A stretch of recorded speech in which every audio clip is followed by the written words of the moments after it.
Next up we have Patrick Allmond, who is a social media digital strategist, has his own company, Focus Digital Marketing, and he's had that for 17 years. He consults for ABC, NBC, and all those other letter sort of television companies that you have here in America.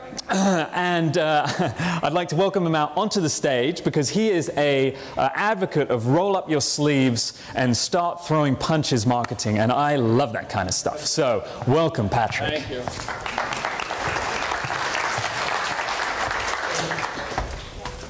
you. Everyone's still awake? No carb comas or anything like that? Little awake? As marketers, when you wake up every day, you have two responsibilities. The first one is to please the guy that's paying the bills, the guy or gal that's paying the bills. There's only a very few number of things that they want. They want prospects in the door, they want the cash register to ring, and they want business to grow. It's usually pretty simple stuff. Your second responsibility is to that of the prospect or the consumer. To do things ethically, to do things morally, to present your service in a way that they can understand that it brings them pleasure or helps them avoid pain. I am under the belief that, my slide is really small. It wasn't that small yesterday. Wow. I am under the belief that one of the best ways you can do that in this digital day and age is digital video. And that's what I'm going to be talking about today. I am a huge, huge advocate of digital video. And most of what we're going to be talking about today is using it to make your prospect comfortable, to help build trust, and to help show people that before they ever get to your organization, before they ever engage with you, before they ever get on a call with you, that you are the right solution, and the only thing they want to do once they get on the phone with you is write you a check. That's the best kind of prospect. Has anyone ever had that where they've built up the relationship so good where by the time they get the person on the phone, they get the person on the door, the person's just like, how do I get started and where's the check? I've had that happen every now and then. I've had that happen for some of my clients. But my entire goal in the social media and the digital video world is to basically get someone to that experience where by the time they get inside the door, they are completely comfortable with how we do things as an organization. One of the first things, and again I apologize, some of my wording got off there. One of the first reasons and one of the first ways I tell people they need to start doing digital video is the trust building factor. There are so many things on the internet nowadays that are untrustworthy. Reviews are faked. People are saying they do things they don't do. In some of the digital marketing world, you hear about companies being a lot bigger than they are. There's so much on the internet that is fake and fabricated that it's really hard to gain trust, in my opinion. Search engine optimization can be gained. People can pay for AdWords positioning. You just never know who you're really dealing with. I believe that video is a way for you to put your best face forward and for someone to see you and look you in the eye. If you're ever distrustworthy about somebody or about a business, sit face to face with the business owner and look them in the eye. But since we can't always do that, digital video to me is the next best thing. Is to help build trust. Once you build trust and the relationship gets going, the rest of the sales process and the rest of the relationship becomes a lot easier. It's no different in dating than it is in the world of digital video. You need to be building trust consistently online. Another reason that I like you to get involved with digital video, and there's some wording down there someplace, is if you're a kind of place where somebody has to come into a retail organization or a restaurant or come inside and experience your place, you want them to feel comfortable. I want you to look at digital video as a way to give somebody the experience of being in the environment of your organization, in the environment of your retail place, in the environment of your restaurant before they ever get there. They should feel like once, like say you run a restaurant, they should feel like once they walk inside the front door of the restaurant, they've already been there. They know who's seating them, they know how the place is laid out, they know what the menu's like. You can't do, in my opinion, you can't do that with a blog post. You can't do that entirely with an Instagram post or with a Pinterest post or with a tweet. There's only so much we can do with so many of these social media channels, but digital video takes it to a whole new level, and it really helps your organization stand out. And my entire goal with all the social media I do and with all digital video is to try to find a way to help my clients stand out. And it's not hard nowadays. There are so many Me Too businesses out there that it's not hard to stand out, and you really need to be working on that. So you want to make somebody comfortable before they ever come inside your organization, before they ever start dealing with you. The third reason is, again, because we do so much digital shopping now, and it takes no time at all for us to open up multiple tabs. I have yet to figure out whether or not a tabbed browser was ever a good thing in the first place, because it just helps us get distracted more and helps us multitask and shop more.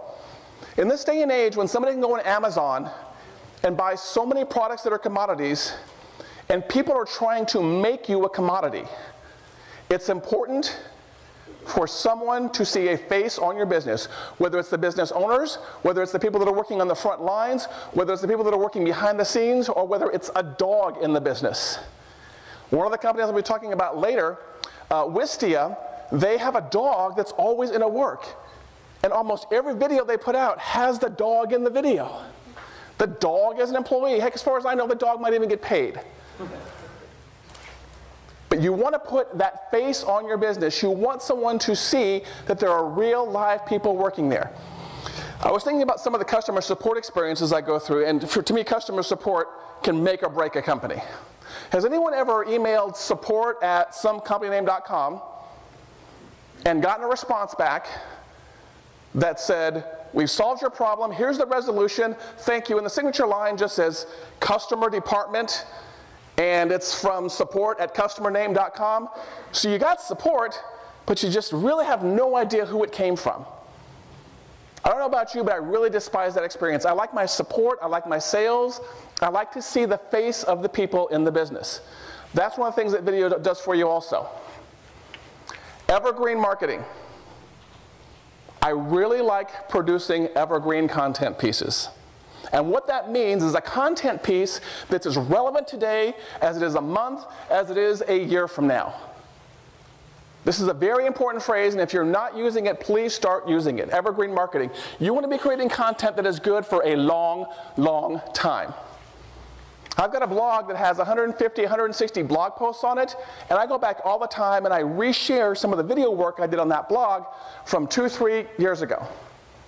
You want your marketing to be evergreen. You want to be able to reuse your content pieces. And the last one is one of my favorite ones. I am a numbers freak. I love to test, and I love to measure everything. And out of all the content pieces that we've been talking about so far in the conference so far, it's my opinion that digital video is the best way to measure the effectiveness of your marketing. Measure what people are watching. Measure what people like. Measure their interest levels. You're always hearing things like you have, 7 seconds in a video for someone to watch this, or 10 seconds for someone to watch this, or 15 seconds to grab someone's attention. Rather than believe somebody else's numbers, I like to generate my own numbers. I'm not a big fan of looking at someone else's study and say, "Oh, I only have 7 seconds." I like to know, for my organization, for the client at the time, what that attention span is. And you can do that with digital video. I'm going to segue now into something called video heat maps. Because I am such a huge, huge proponent of measuring and testing things, there's an organization called Wistia, and I have no affiliation with them. I'm just a fanboy of them. I'm not a fanboy of too many things. The Thunder, the Plaza District, and Wistia. That's probably it right about there. Wistia produces something here called a video heat map. And the company name, by the way, is WISTIA if you're interested, Wistia. They do video hosting. They're a freemium service. There's a free plan, which is like up to 50 videos, and then there's the paid accounts. And I kind of split my video hosting in between Wistia and in between the YouTubes and in between the Facebooks of the world. Now, YouTube and Facebook are starting to get tools like this, but Wistia has had it for years. And heat maps are pretty obvious. We're all color oriented. This tells you who is watching the video, which parts of the videos they like and they don't like. And you can't get this kind of information out of an Instagram post, or out of a blog post, or out of a Pinterest post. What you see here are things like, there was something really good at about 12 to 15 seconds in the video, and people started watching that over and over and over again. So what you can now do is analyze, listen to what you were saying in that video, and go back and produce more of that content. And this is an iterative process. You're going to be doing this every week, every single month. Is anyone else like a numbers geek and a measurement geek here like me at all? A couple here and there? Yeah. I like to know what's going on with my marketing because I put out content, I experiment, I make mistakes, I screw up, I adjust, and I make progress and keep moving forward. That's all marketing is. And that's what you should be doing with your marketing. I wanted to stop here real quick and talk about the fact that if you're not engaged in something called A/B testing or multivariate testing, please learn about it and start using it. In my opinion, there's no such thing as putting out one perfect content piece, stepping back, and saying you're done. With your videos, with your images, with your blog posts, you should be putting out multiple content pieces and measuring which one works. As a matter of fact, there's even tools, if you've ever seen inside of Google, there's an area called Google Content Experiments. It allows you to do stuff like put up 2 versions of something, and the Google Analytics will measure the effectiveness of both of them and tell you which one is more inclined to get your web visitor to do what you want them to do. So if you haven't gotten involved in A/B testing or multivariate testing, please start looking into that. There are plenty of agencies here that I'm sure can help you with that, but it's just testing stuff just to me. I really geek out over it. A couple of great examples of people using video marketing. I didn't have to look far. The Confluence conference. Has anyone gone to the home page and scrolled down that second block and watched that video that they produced last year? I know I did, even before Rachel ever got a hold of me and booked me as a speaker. It creates a great experience about this conference between the music and the audio and the speed and the B-roll of it, and lets you know that this is the kind of event that you want to be at. And that's what I want you to figure out. How can you do that in your organization? How can you do that in your business? How can you create that kind of experience to get someone excited before they ever get there? That's what I'm always trying to do for my clients, whether it's a blog post or an Instagram post or whatever. How can I create a great experience before they ever get there? Another one, again, are those guys out in the lobby, Indian Head, doing all the B-roll. The Confluence conference website, you have to scroll down to get it. If you go to Indian Head Pictures website, and this is becoming more and more commonplace, and you should consider it, is the entire background of their website is an automatic playing video with no audio, and there's no text on top of it. You just have the quick banner at the top, but this entire part down here is just video of the work they do. And it takes you just a few seconds to decide, Indian Head's cool, I want those guys on my team, I want those guys helping me make my video. So if you're someone who's shopping for a good storytelling company or want a good video production company, when you go to a company like this, they eat their own dog food. Always a big fan of that. Companies that eat their own dog food. So again, go back if you haven't yet, go back to the Confluence website, look at their video, and go to Indian Head's website and look at their video. They are doing some great work. There are also some other companies inside Oklahoma City that are doing some great work. If you ever go to Rococo, the north side Rococo, up by my house on 122nd in May, while you're sitting at the bar having a drink, their marketing company produced a really great video that automatically plays up in the corner that shows you the experience of what you're going to get by being there. It shows how they cook stuff in the back. For a while there, it's pretty cool because they actually had a camera over the stove, and while they were cooking your dinner, you could see them preparing it. A great use of live video in that case. Has anyone here dabbled in the Periscope world? Yes. Anyone here do it like on a regular basis? They have like a regularly scheduled Periscope right there? Great use of live video. We could do a whole other session on live video. My whole point is video gets across a message that no other medium can get across. And I want you to seriously start considering it. The rules for video marketing aren't too different from all of your regular marketing. And I had a really good conversation last night at dinner about people are so afraid to get into video marketing because they want to be perfect, and they're afraid of being embarrassed, and they're afraid of making a fool of themselves. Don't be afraid of making a fool of yourself, because it's going to happen. That's one of the reasons, one of the things with me about getting on stage and doing video is I'm not afraid to embarrass myself because I know I'm going to look ridiculous. So why not accept it, embrace it, and move on? But like all your other videos, like your social media, like your blogging and stuff, you want to divide whatever organization you're working with, you want to divide your specialties, your topics, your products, your dishes, whatever. You want to divide those into separate areas. And when you make videos, just make short videos and focus on a really particular niche. Don't worry about trying to define the entire organization in one video.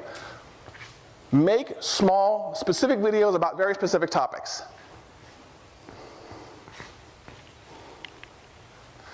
Mass production is your friend in the video world. If you have to go through the effort of setting up for a video shoot, do a bunch of them at once. Sometimes setting up for a video shoot can be kind of complicated, and we're going to talk about in my third point is that you have to get the lighting right and the microphone right and on the entire environment right, and so it can be kind of daunting because for like a 5-minute video, you may set up for 2 hours worth of work. Does anyone here do video for their organization on a regular basis besides you do? What kind of company do you work for? I work for Visit Wichita. Visit Wichita. Yeah. So you guys are producing videos on a weekly, monthly basis? Mm-hmm. Okay. And do you have to work with like a film crew and there's the whole setup and that whole schmeal? Sometimes it's me doing it, and sometimes I work with the outside company. Got it. But the outside company, there's usually like setup work involved, things like that. And the one thing you learn about video, just from my acting background, things like that, is it takes so much to set up to get a very small chunk of video. So batch up your stuff and do a bunch of them at once. I just did a video shoot here for a local remodeling company, and we shot 9 videos in a 3-hour period, and we have good video content now for about the next 2 or 3 months. And we just knocked it out all at once, bang, bang, bang, bang, bang, done. There are a lot of things that I can forgive in video, but these are not 2 of them. Okay? I never have a bad hair day, so I'm never worried about that. I can forgive bad hair. I can forgive mumbling, ums, ahs. I can forgive bad shoes. I can forgive someone holding a shaky camera. But these 2 elements right here are crucial to a good video. Over the years, I've built up my video equipment. I started off with some really inexpensive equipment, and I built it up to be better and better equipment over time. But one of the things I constantly invest in, I can never get enough of, are good microphones and good lights. It's not hard to hop on Amazon and get a good 3-point lighting system for $150. And the wired lavalier mic I was using for the longest time before I just upgraded to wired. The wireless one I bought was a $30 wired mic that would run into my camera. And they're making really high-end microphones nowadays for those of you that use camera phones. When you do your Wichita videos, are you using like your camera phone? Use a Canon, okay. For those of you that are, well, does anyone here do any video on their camera phones at all? Yeah? They make really high-end microphones that just wireless lavs that like go into your camera. Invest in those things. Again, there's so much that can be forgiven when it comes to video, but this is not one of them. Sound and lighting are not one of them.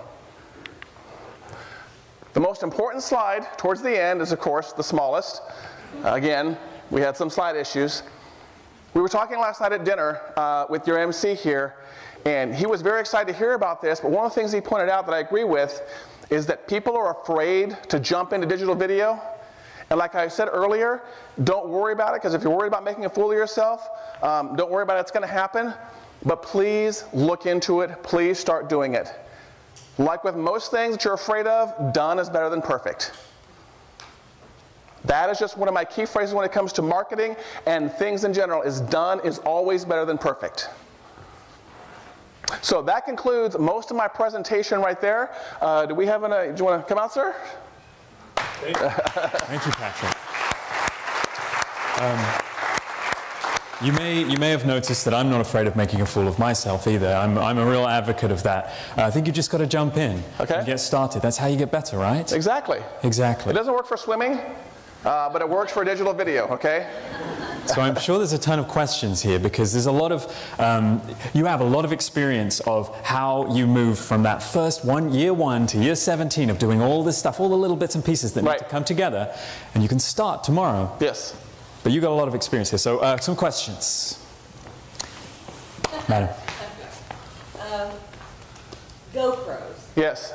Are they good to invest in and buy one for somebody that's never done anything like this? But wants to do? Are GoPros any good? Are GoPros any good? Yes, they are good for certain things.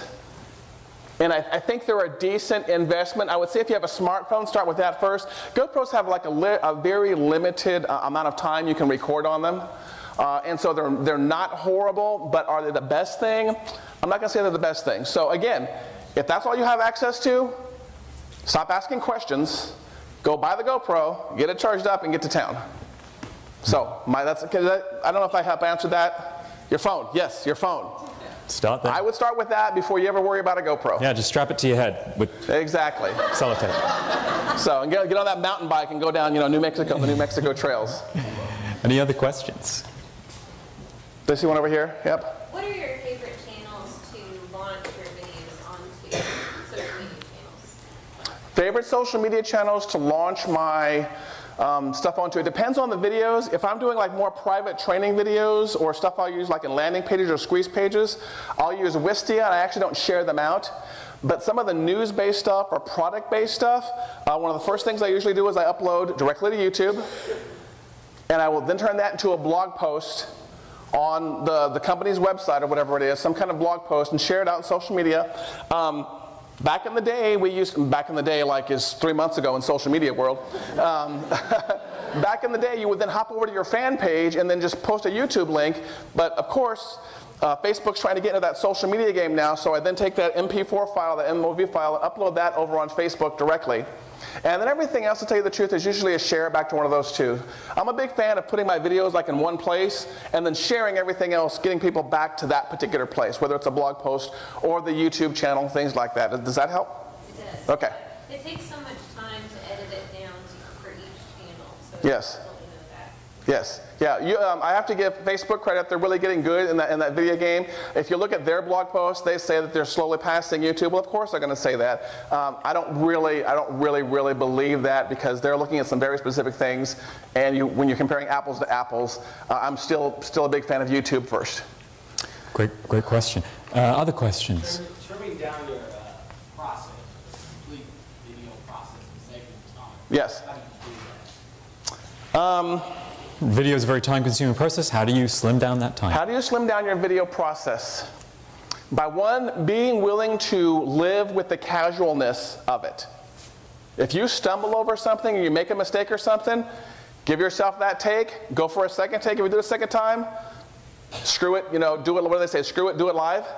Yeah, accept the mistake and be willing to move on.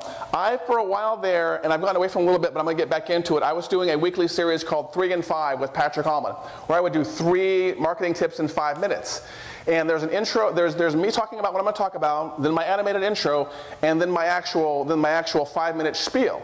And what I did is I did my whole part as one video, cut it up really quick in iMovie, just lobbed off the beginning, lobbed off the end, stuck in an intro, and I could usually edit like a 5 or 7 minute video down. I could usually get it done in about 5 minutes. But I guess be willing to live with it not being perfect.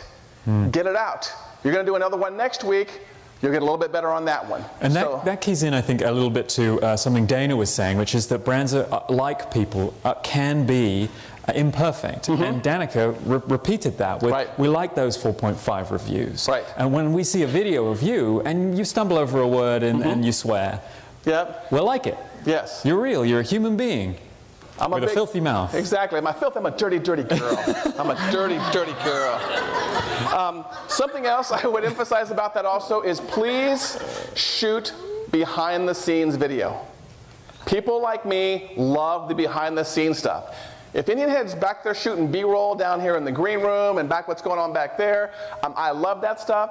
I was doing some consulting for a furniture store here in Oklahoma City for a while. I'm like, when you guys get new furniture up and you're back there opening up the boxes and stuff, tape that stuff. I mean, record that stuff, not tape that stuff. Record that stuff and use that as your B-roll. You cannot have too much footage. Have you seen those videos? They're like massively viral. And it's a lady unwrapping an egg on YouTube and then opening it up, and it's a different Disney character. She buys those eggs that you open up, those chocolate eggs. No, I have not. Millions of views. Yes. People are insane. So you can, I can totally see, I can see millions of views for unwrapping furniture. Have you guys, has anyone ever browsed the PewDiePie YouTube channel? There's a guy, PewDiePie, huh? My kid loves it. It does, exactly. It's this guy, I think he's an adult, he doesn't sound like an adult, but I think he's an adult, who plays video games. He just comments about himself playing video games. He might be the most popular YouTube channel out there. If not, I think he's in the top 10. What was his name again? PewDiePie, P-E-W-D-E-W-P-I-E, has got a disgusting number of YouTube subscribers. PewDiePie. PewDiePie. Yeah, he's just sitting there recording himself playing video games. Not Pootie Tang, PewDiePie. It's a completely different person. Any other questions? One final question, Madam. So you're talking about a wireless microphone that you can have an app for your iPhone so you can do video and the microphone. Is that what you were talking about? Yes, they make wireless lavs to go into regular cameras. I have one for our high-end camera there, but they also make one that you just clip it on, like I'm wired up right here, and the receiver will plug into the USB connection on the bottom of your iPhone, and that way you can take your tripod and your little attachment for your iPhone, and you can have it back, you're 10, 20 feet, whatever, and you can move around and do what I'm doing right here. You know, someone could have had an iPhone right down here on a tripod. I'm really a fan of wireless because it allows you to move around so much. But yes, that's what I'm saying is you can get that all wired up. Great. Wirelessed up, if that makes sense. That makes perfect sense. So, thank you very much, Patrick. Sure thing.